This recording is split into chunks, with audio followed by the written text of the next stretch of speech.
ವಂಚನೆ ಕೇಸ್ನಲ್ಲಿ ಜೈಲು ಸೇರಿದ್ದ ಸ್ವಾಮಿ ಮತ್ತೆ ದೋಖಾ. ಕೋಟ್ಯಾಂತರ ರೂಪಾಯಿ ಆಸ್ತಿ ನುಂಗಲು ನಕಲಿ ದಾಖಲೆ ಸೃಷ್ಟಿ. ಚೆಕ್ ಬೌನ್ಸ್ ಕೇಸ್ನಲ್ಲೂ ಸದಾಶಿವನಗರ ಠಾಣೆಯಲ್ಲಿ ಎಫ್ಐಆರ್.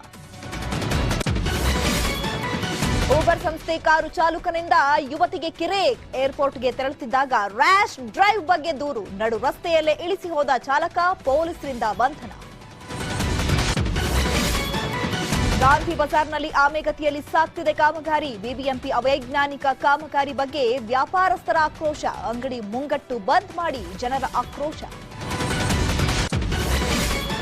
ಕೆಸಿ ಜನರಲ್ ಆಸ್ಪತ್ರೆಯಲ್ಲಿ ಕರೆಂಟ್ ಇಲ್ಲದೆ ಸಂಕಷ್ಟ. ರೋಗಿಗಳ ಬಗ್ಗೆ ಕಿಂಚಿತ್ತೂ ಕಾಳಜಿ ತೋರಿಸದ ಸಿಬ್ಬಂದಿ. ಚಿಕಿತ್ಸೆಗೆ ಕರೆಂಟ್ ಇಲ್ಲ, ನಾಳೆ ಬನ್ನಿ ಅಂದಿದ್ದು ಎಷ್ಟು ಸರಿ? ಬೆಂಗಳೂರಲ್ಲಿ ದಿನದಿಂದ ದಿನಕ್ಕೆ ಹೆಚ್ಚಾಗ್ತಿರೋ ಮಾಲಿನ್ಯ. ವಾಯು ಮಾಲಿನ್ಯ ಹೆಚ್ಚಳಕ್ಕೆ ಭೀಮಾ ಬಿದಿರು ಬೆಳಗ್ಗೆ ಶಿಫಾರಸು. ಕಬ್ಬನ್ ಪಾರ್ಕ್, ಲಾಲ್ಬಾಗ್ ಜೊತೆಗೆ ಪಾರ್ಕ್ಗಳಿಗೂ ಆದ್ಯತೆ.